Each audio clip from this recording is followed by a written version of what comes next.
From the shadow of Mount Rainier comes your business superheroes, the Disruptors, Bill and Candace. I'm Bill. And I'm Candace. And we're the Disruptors. Well, what wonderful thing are we going to disrupt today with Dr. Munson, who has come back? He actually came back to the show. You know, I'm really grateful for Dr. Troy Munson to come back. I asked him back to the show because, so before we welcome. Thank you. Thank you for having me. But before we go any further, I asked him to come back because in the last 6 months, maybe 7 months, we've actually lost about 6 to 7 people due to cancer. Yes. And, you know, I read the statistics. I actually reached out and called the American Cancer Society and a couple of other, cancer awareness types groups because I wanted to know, are we winning the battle or are we losing the battle? Of course, everyone's saying, we're winning. And whenever, you start losing people left and right, I'm like, oh my gosh, they're dropping like flies. What's going on here?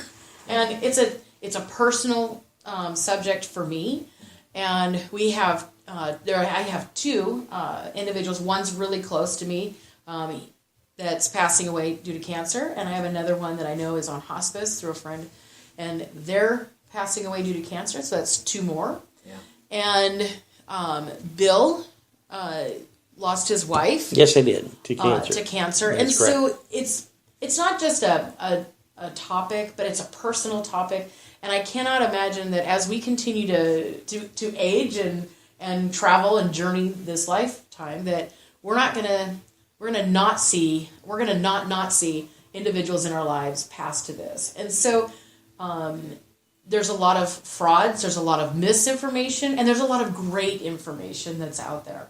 So I invited you back on the show to talk about the big C word, cancer. Yes. And that I know it doesn't always mean death, thank God for that. But I do know that it can mean death. And what can we do practically to be more resilient against all of the stuff that's around that causes? Sure. I mean, other than smoking, don't smoke. Asbestos. Asbestos. I mean, yes. Certain things that we know are carcinogenic that we just don't want to go bathe in, right? Right. So, welcome again back to the show, Dr. Troy Munson.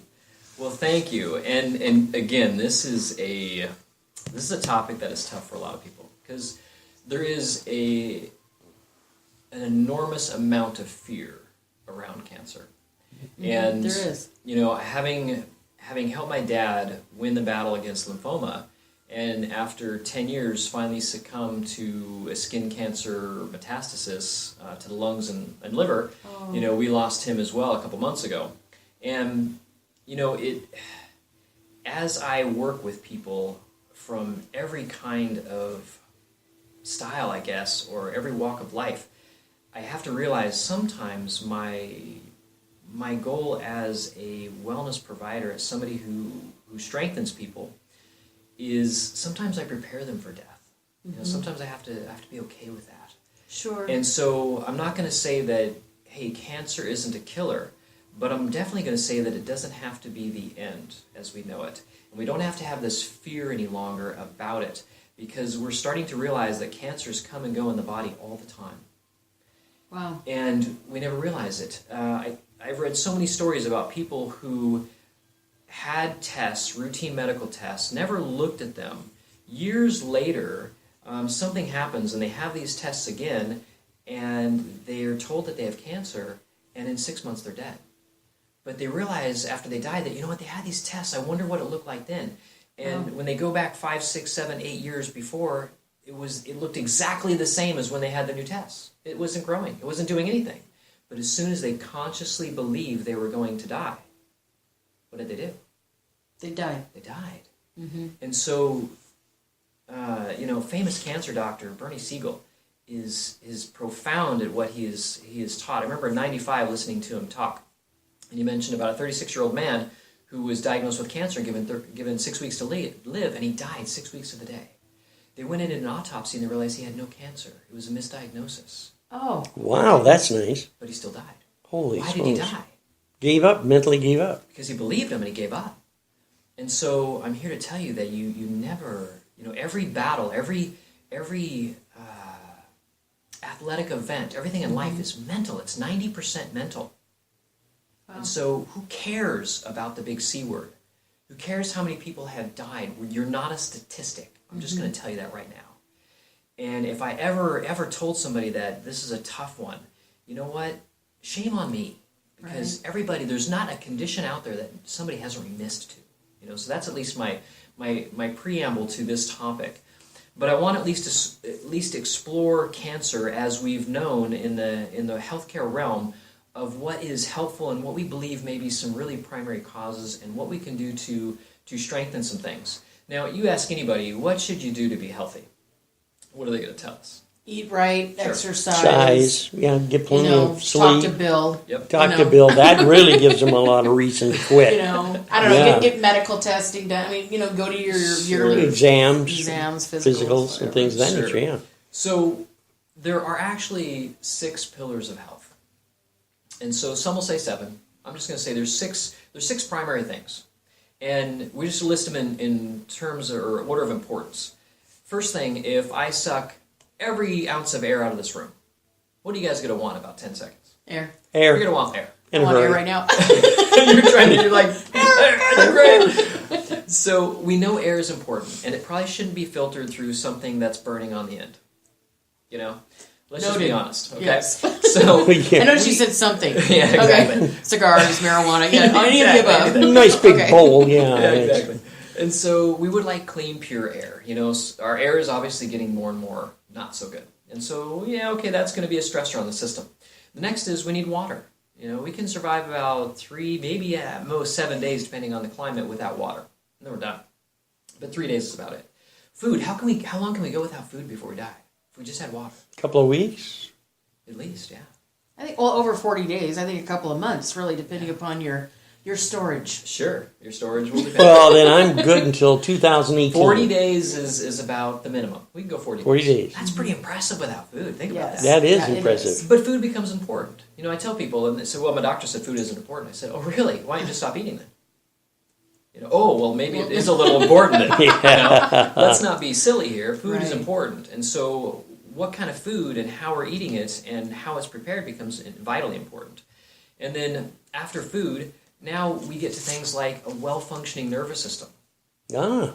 Do I want my nerves going to my heart and my immune system going and working well? Well, of course. Absolutely.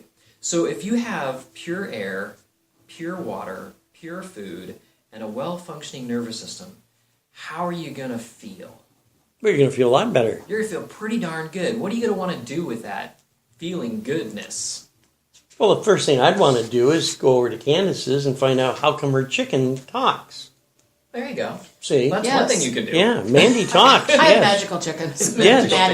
Maddie the magical chicken. I've met Maddie and she's excellent. Excellent chicken. Wonderful chicken. She's very cute. And so we would want to go do things. And so that's the 5th thing, is that our social, spiritual connection would be complete. If you put us on a island and it has food and water and all that stuff, but we're alone, we're going to call a volleyball what? Wilson. We're going to call him Wilson. Wilson. We're going to be crazy. We're going to be loony. Are we going to be healthy? Our body might be, but our mind is going to be gone. And so we are very much a social creature, if you will. Mm-hmm. We need interaction. We do something spectacular. What do we want to do?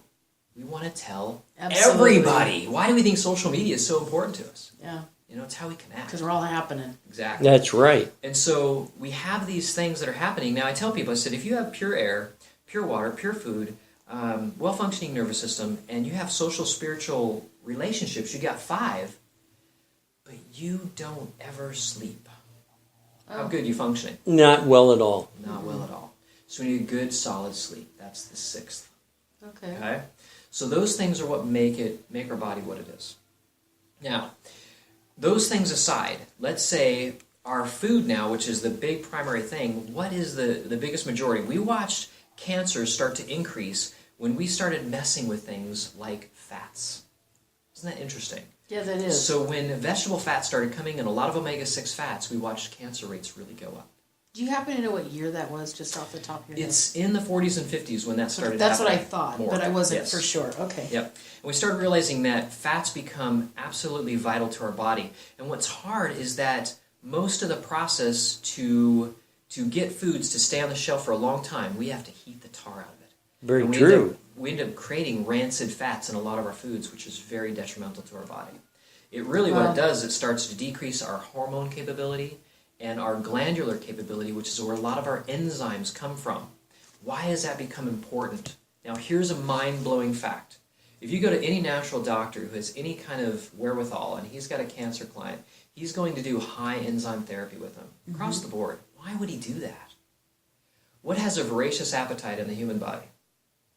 We're talking about it. No. Cancer. Cancer. Cancer. Right. And so if all it has to eat is enzymes, guess what it does? Munchy Blows through time. everything. It just absorbs itself. It just digests itself.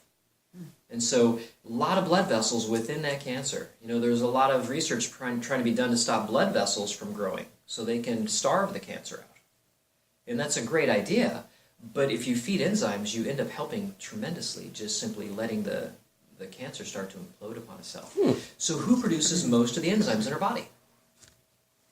That's a good question. Who Most does? don't know. No, I wouldn't know. The I wouldn't either. primary job we talked about of the pancreas in the diabetes time when I came to speak was its primary job is to produce enzymes. Not insulin. That's a That's right. way down the line job. That's for it. right, yeah. It's not supposed to be doing that a whole lot. But we'll burn out a pancreas by overdoing sugars and carbs. And now what do we have? We don't have a lot of enzymes being produced in our body. And if we don't have a lot of enzyme activity going on in our blood, we now allow cancers to grow unchecked. Because we have this great feedback mechanism by having high enzyme activity in our blood. It's supposed to be there. And so then we start seeing things like GERD, acid reflux, coming on. Because now we don't have enough enzymes to digest our food. We ferment our food and we're burping up acid and it's kind of painful. It's a 4.5 and now we're miserable. Sure. And we have acid reflux. We go to a doctor and he says it's too much acid, which it really isn't. And he puts us on acid blockers, which is the wrong thing to do. And we're on them for decades and we're no better. But now our digestive system's even worse. And so these are all outcomes of these things. What I love is a cool graph called the K graph in the 50s. Oh, And if you look at the letter K, yeah. in the middle, where the two lines go out at angles, in the middle Right. of the K, Right. that's where calcium is ideal. Okay? Okay. If your calcium is a good level, you're Yeah. healthy. I'll be darned. Calcium is that important to us. If your calcium is now below that lower line, it's too low, we get sick a lot, we get cancers. Interesting. So If it's calcium. Too far above that line, we're now calcifying our blood system and our blood vessels, and now we're getting heart disease. That's how important that K graph was. It actually told you if you were getting heart disease or cancer, the two extremes of calcium. Do they still use the K graph to this day, or have we No one already even thrown it knows away? about it. Everybody's throwing it away. Oh, it's out the door. Why would you throw away an important, an easy diagnostic tool? Sure. You know. You Yeah. pretty well answered that question, Candace. Pretty easy diagnostic tool. They don't really want you to know what's going on. And they've moved on to a different theory and True. come up with different practices. Lab technicians have worked on these wonderful charts to figure out how to make things look good. Yeah. And we've talked about calcium being a buffer, controlling acidity and alkalinity. Too acid, and we tend to grow more cancers. You know, so calcium's a huge deal in our body. And we have this massive blood range that they tell us anywhere in here is normal. That is not true. There's a very narrow range that your calcium levels are actually normal in the blood. So how does somebody find out what their calcium is? Is it just a simple blood test? Simple blood test. Okay. Is that something I can go into my own doctor and? They'll usually do a CBC, a complete blood count, and they'll throw in those kinds of things as well, and just say, hey, I want blood work done. And it's nice to look at triglycerides because triglycerides tell you how many carbs you're eating. Mm-hmm. The normal range is astronomical, all the way up to 150, even some 160, and it should be well under 100. That's normal. Too much triglycerides, we're just too much fat because we're eating too many carbs. We're trying to convert it to fat, and that's just clogging up our arteries. We think, oh, triglycerides are evil. No, it's not the fats that are evil. It's the carbs that are. There are no essential carbohydrates in our body. In our diet, if we never had one carb ever again, we would be just fine. We convert our fat to sugar and we burn it just fine. And so there's essential fats, there's essential vitamins, essential minerals, essential proteins, or amino acids, but there are no essential carbs that we know of.